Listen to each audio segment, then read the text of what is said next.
Mais de 10 anos atrás, quando eu me mudei aqui para Brasília para trabalhar, um ex-chefe me recomendou que eu marcasse uma conversa com um cacique do então PMDB e pedisse que ele me explicasse a política. Eu estranhei, porque eu já tinha sido repórter especial de política em outro veículo e já tinha feito a cobertura das eleições de 2010, enfim. Mas eu também sabia que cobrir política longe de Brasília era uma coisa, e outra bem diferente era ser repórter aqui, caminhando nos corredores do Congresso, visitando os ministérios, acompanhando os julgamentos do Supremo de perto. E eu queria muito aprender. Então, eu marquei o papo e fui. O que eu recebi foi uma aula de realpolitik que eu jamais vou esquecer. Aquele senador pegou um papel e literalmente ele desenhou para mim como é que o PMDB, então o partido todo poderoso do Legislativo, dono do Centrão, a sustentação dos governos do PT, se dividia.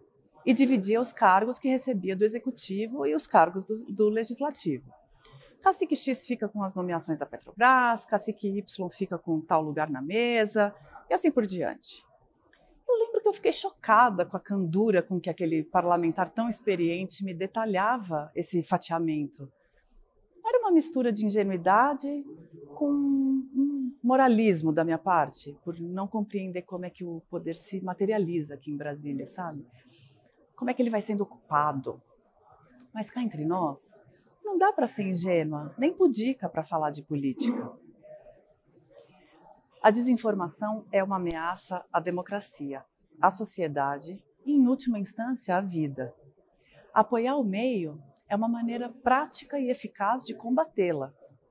Faça uma assinatura premium e ajude a produzir um jornalismo de qualidade e espalhar true news por aí.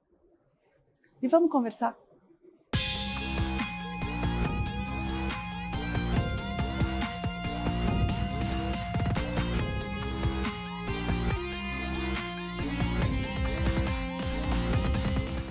Eu estou em Brasília nessa semana para cobrir as eleições no Congresso. Estar aqui, para quem é junkie de política como nós, porque eu sei que você também é uma delícia, uma Disneylândia. Porque você vê a política sendo feita na sua frente, desnuda. Você vê os políticos se metamorfoseando sem muito constrangimento, ao sabor das negociações.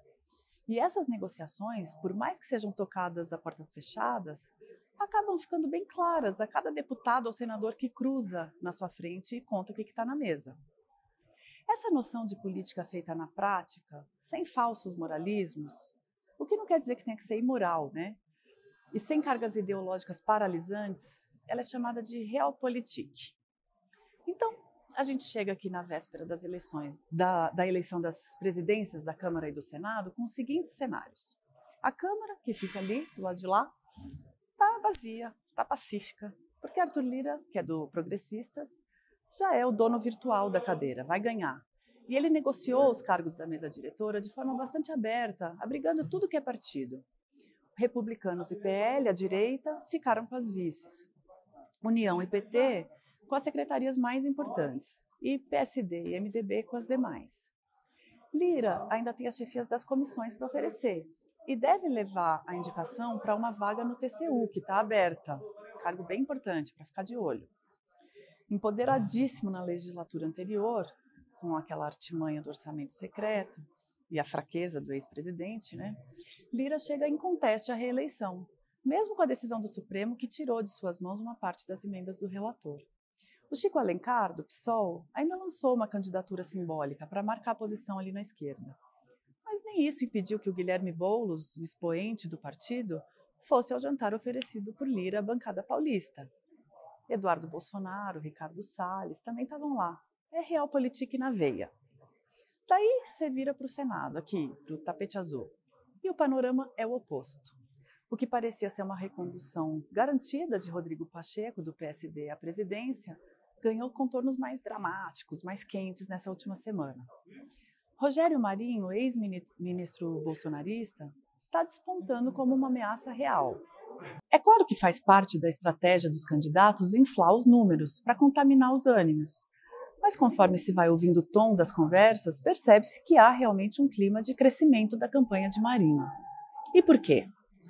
Porque Pacheco abriu mão de fazer essa política mais comezinha, que dá trabalho, não é tão gourmet, né? O presidente do Senado fez um belo e longo discurso na posse de Lula. Falou de democracia, de seu trabalho no comando da casa. Só que na hora de construir sua reeleição, delegou a tarefa a Davi Alcolumbre, do União Brasil. Alguns senadores dizem que Alcolumbre é habilidoso. Isso é código para político bom de distribuir cargo. Só que aparentemente ele não está usando essa habilidade no rumo certo. O senador Alessandro Vieira, do PSDB, que tanto bateu no governo anterior e foi um dos protagonistas da oposição na CPI da Covid, está se aninhando com o Marinho, a essa altura, porque diz que está insatisfeito com a condução da dupla Pacheco e Alcolumbre. Perguntado do porquê dessa insatisfação, ele falou que é porque o Alcolumbre, quando estava à frente da Comissão de Constituição e Justiça, pautou só 6 matérias no ano passado, travou a pauta. A CCJ é a comissão mais importante do Senado, porque decide se os projetos são ou não constitucionais e se eles devem seguir adiante. Alcolumbre está ali há 2 anos e disse que fica no cargo se Pacheco for reeleito. Os membros de seu próprio partido e do partido de Pacheco estrilaram, querem revezamento. A mesa diretora que o Pacheco está montando também não é exatamente a mais diversa. Tem o MDB na vice, o PT e o União nas secretarias. O poder no Congresso se dá na divisão do poder. No Executivo também é assim, mas aqui nós estamos tratando aqui da Casa do Povo e da Casa dos Estados no momento. Não é exatamente uma casa de vocacionados, né? Embora eles existam. Estão aqui centenas de representantes das mais diversas categorias e regiões que precisam prestar contas a seu eleitorado e mandar recursos a seus redutos. No varejinho, a sucessão de escândalos no Congresso, anões do orçamento, compra da reeleição, mensalão, orçamento secreto, ela faz com que muita gente olhe com preconceito, menosprezo até, para os parlamentares e para as atividades legislativas rotineiras. Mas é aqui, é nas comissões, nas audiências, nas reuniões de bancadas, de líderes, que acabam se decidindo projetos de leis que vão desenhando a cara do país, as vias por onde as políticas públicas podem ser concebidas e implementadas. O poder legislativo é muito importante. Mesmo a média dos parlamentares não sendo assim tão vistosa, esse processo de composição das mesas, das presidências, das lideranças, é fundamental para acomodar os interesses dos partidos e de seus próceres, para que o Congresso possa funcionar e para que esse poder consiga se relacionar harmoniosamente com os demais. Ceder espaço é uma arte intrincada, perigosa até, mas é necessária na política. E espaço em Brasília é cargo. É posição de ditar ritmos, rumos, pautas, recursos. Idealmente, claro, esse movimento é limpo, sem trocas espúrias, sem desvio de verbas, de função. Mas a gente sabe que está bem longe do ideal, né? A ponto de parlamentares que compreendem o quão nocivo o bolsonarismo pode ser, estarem dispostos a abraçar Rogério Marinho, que chama a miséria de fake news e já falou que pretende fazer a defesa do ex-presidente contra o STF aqui, caso seja eleito. É realpolitik. Nem sempre é bonita de ver, mas é como o jogo é jogado na nossa democracia, que é imperfeita, mas é a melhor que temos.